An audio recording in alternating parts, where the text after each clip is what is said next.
First thought that came into my head was I'm having a stroke, but obviously I didn't believe that could be possible. Hi, I'm Sam. I'm 20 years old and a month ago I had a stroke. I didn't smoke or drink excessively. Basically my lifestyle was very active and generally very healthy.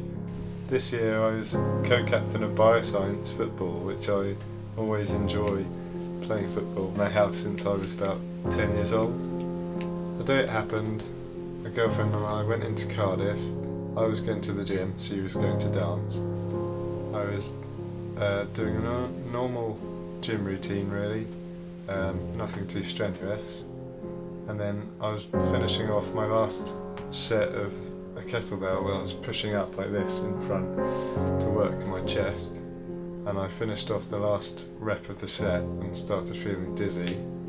So I went to go and get some water and have a sit down, put my head down a bit to try and alleviate the dizziness. But none of that was helping. In fact, the more I started thinking about it, I just became feeling more and more sick. I went to ask for help and none of the words I tried to say came out properly at all. And every single word of the sentence was slurred. And that just sent me into a complete panic.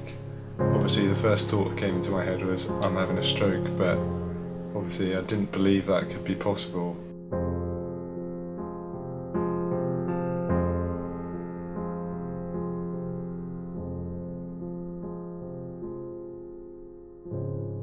The first thing I realised obviously was I couldn't speak at all, and I was just basically mumbling every word.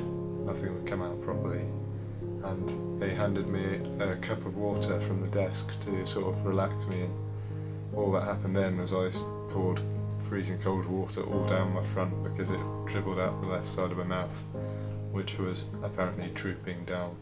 My arm, when I sat down on the chair, just fell straight down next to me.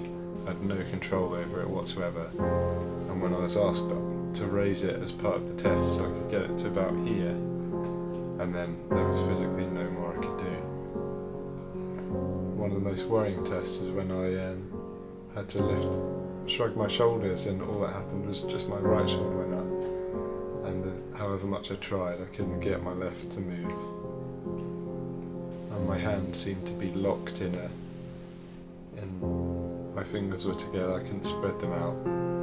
It was just locked in my coat pocket and I couldn't do anything with it.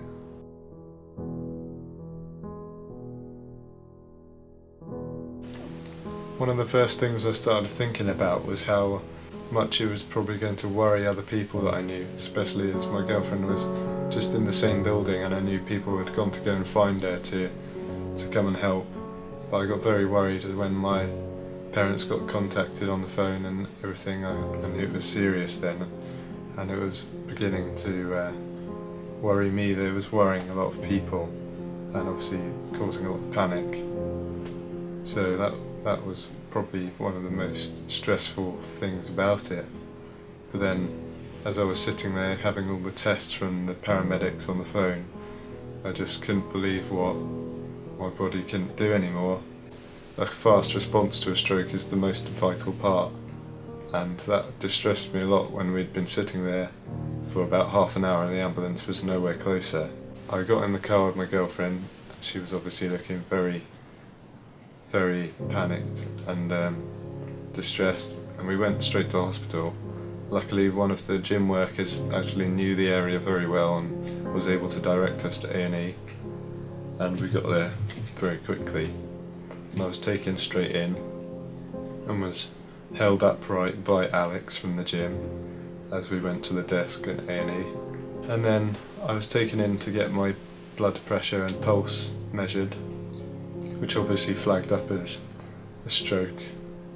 And after that was measured, then things started happening very quickly, which is very stressful, but also, as I was assured, the right thing to happen in that situation.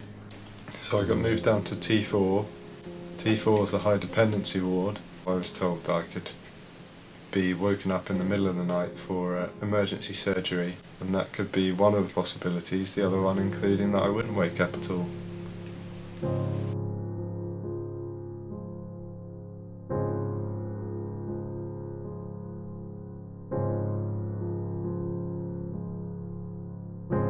After a few days, my shoulder regained movement and I could shrug my left shoulder, which was a very good thing. Movement in my fingers wouldn't really come back until I was moved back up to the stroke ward after they had given me the all clear to go back up there. But even then it was a week and a bit before I could actually start tapping individual fingers on the table.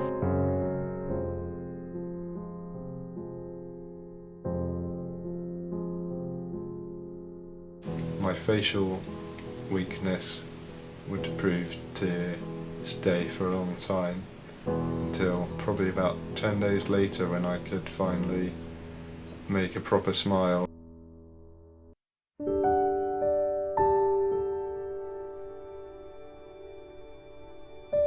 My girlfriend's brother-in-law kindly sent a tweet to Reading FC, my home club, about what had happened and if they could help me out in any way. And I was very glad to see one morning that Vito Manone, the goalkeeper, had replied. And the next Wednesday I was having a really bad day and it seemed to be dragging on until one of the nurses brought me a package in. It was just amazing to get something like that, to see that people care enough. Especially Vito. Cheers, mate. I've got pretty much 99% use in my left arm back. You've just got to reassure anyone who has a stroke, especially if they're young, that it gets better with time. And even though it may not seem like it, if you put a little bit of work in every day, you'll see improvements, but you will get frustrated. I would like to say thank you to my entire family and my girlfriend's family for all the support I've had. Reading FC, and especially all the nurses in the hospital who made me feel so comfortable and positive about the whole situation.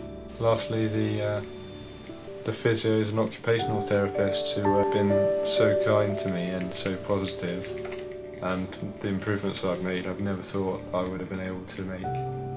It's changed my view in a lot of ways, that I can sort of relax about exams and things like that, because you never know what's going to happen in life. I'm trying to make the most of it and use it in a positive way.